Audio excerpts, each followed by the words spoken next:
Olá, estudante! Bem-vindo ao canal do Intervalo Anatômico. Hoje nós trataremos dos planos e eixos do corpo humano. Os planos e eixos são importantes para que limitemos e encontremos o nosso corpo no espaço. Portanto, temos também uma posição padrão que serve de referência. Essa posição se chama posição anatômica. Portanto, veremos os planos de delimitação, planos de secção e os eixos do corpo humano, sendo que primeiro iremos aprender sobre a posição anatômica.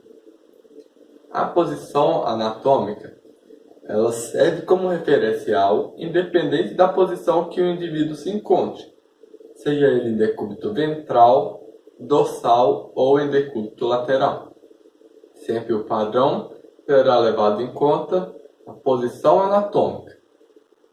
Vejamos então, a posição anatômica é dada com a face virada para frente, os membros inferiores se apresentam unidos e a ponta dos pés para frente.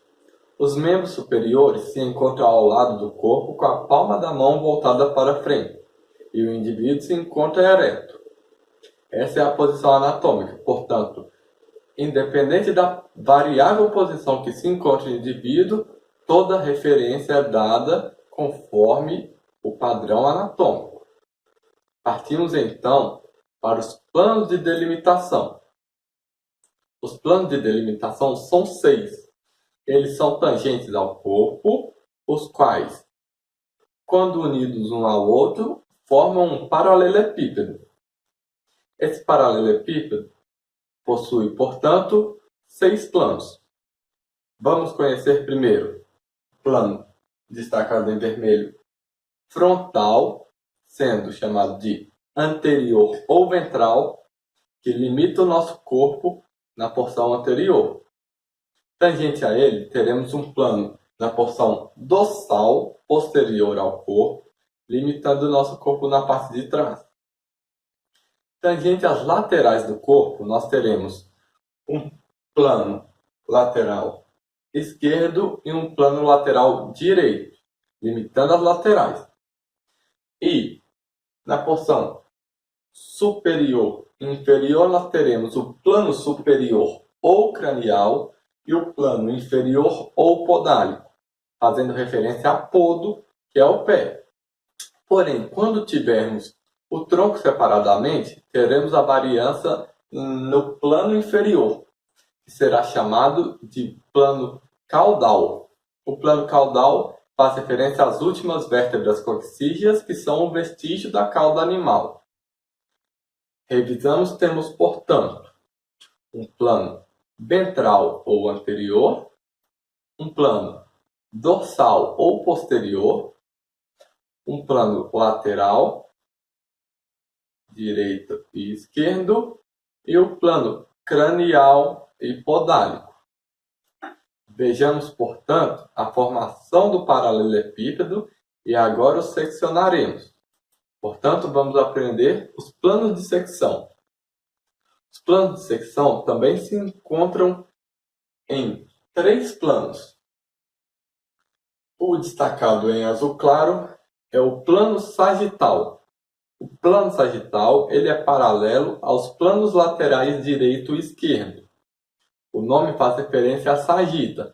Portanto, ele é paralelo à linha sagital encontrada na parte superior do crânio. E ele divide o corpo em lateral direita e esquerda. Tangente ao plano anterior e posterior, ventral e dorsal respectivamente, temos o plano de secção frontal. Esse plano irá dividir o corpo em anterior e posterior. Ele, portanto, forma um X quando encontra com o plano sagital. Portanto, podemos ver que o plano sagital divide o corpo em lateral direita e esquerda. E aí temos um plano frontal que irá dividir o meu corpo em ventral e posterior, anterior e dorsal. Temos também o último, destacado em verde, que será o plano de secção transverso. Plano de secção transverso, ele se encontra paralelo ao plano cranial e podálico, dividindo, portanto, o corpo em superior e inferior. Os eixos agora, portanto, serão estudados através do quadro, onde iremos identificar qual o ponto de união. Eixos são pontos fixos imaginários capazes de unir uns planos aos outros. Vejamos, portanto.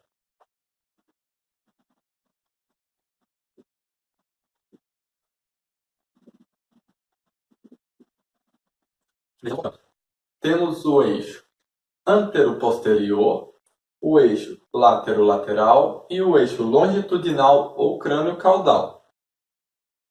O eixo antero-posterior, ele será o ponto de união entre o plano ventral e o plano dorsal. Vejamos no exemplo. Temos aqui o plano anterior e o plano posterior. O eixo antero-posterior será um ponto de união da parte ventral com a parte dorsal.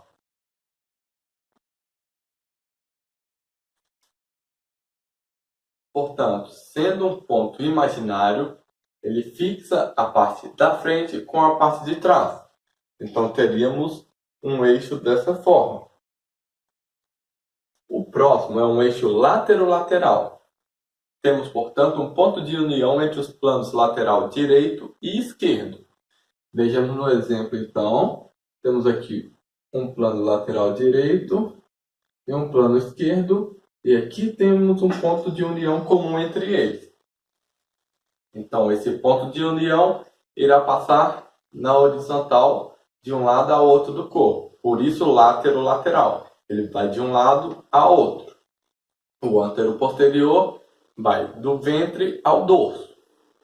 Vejamos, portanto, por último, o eixo longitudinal ou crânio-caudal, crânio-podálico, o qual é o ponto de união entre o plano cranial e o plano podálico. Esse ponto de união é dado de forma longitudinal e fixa um plano ao outro, lembrando sempre que são pontos imaginários.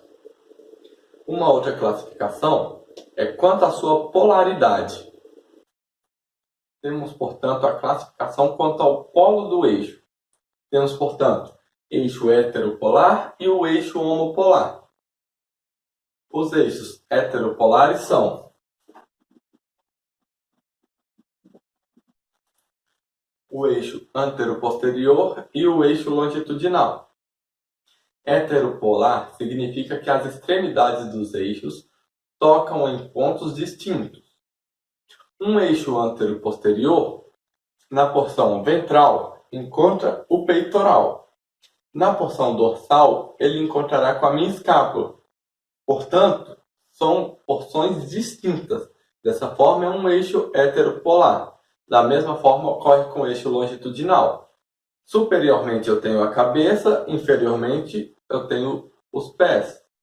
Portanto, são extremidades totalmente distintas. O único eixo homopolar que encontraremos será, portanto, o eixo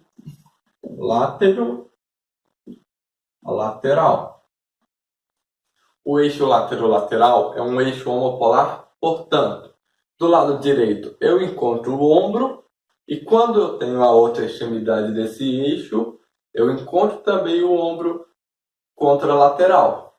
Portanto, eu toco nas duas extremidades idênticas, não levando em consideração a simetria dessas partes, levando somente em consideração a forma anatômica, desconsiderando as variações. O eixo lateral também é chamado de lateromedial, quando o escritor considera que esse eixo somente se inicia na lateral e ele termina na parte medial do corpo, onde seria o plano de secção sagital. Portanto, varia conforme o escritor. Agradeço a vocês pela atenção. Chegamos ao final da nossa aula. Espero que você tenha compreendido os planos de delimitação, secção e os eixos do corpo. Não devemos esquecer que a compreensão de todos os três tópicos se correlacionam. Portanto, não devemos passar despercebido, pois usaremos isso com mais profundidade posteriormente. Um abraço a vocês, bom estudo e sucesso! Nos encontro no próximo vídeo. Não esqueça de deixar o seu like, se inscreva no canal, ative o sininho para receber a notificação dos novos vídeos e também compartilhe o vídeo com seus amigos. Até a próxima!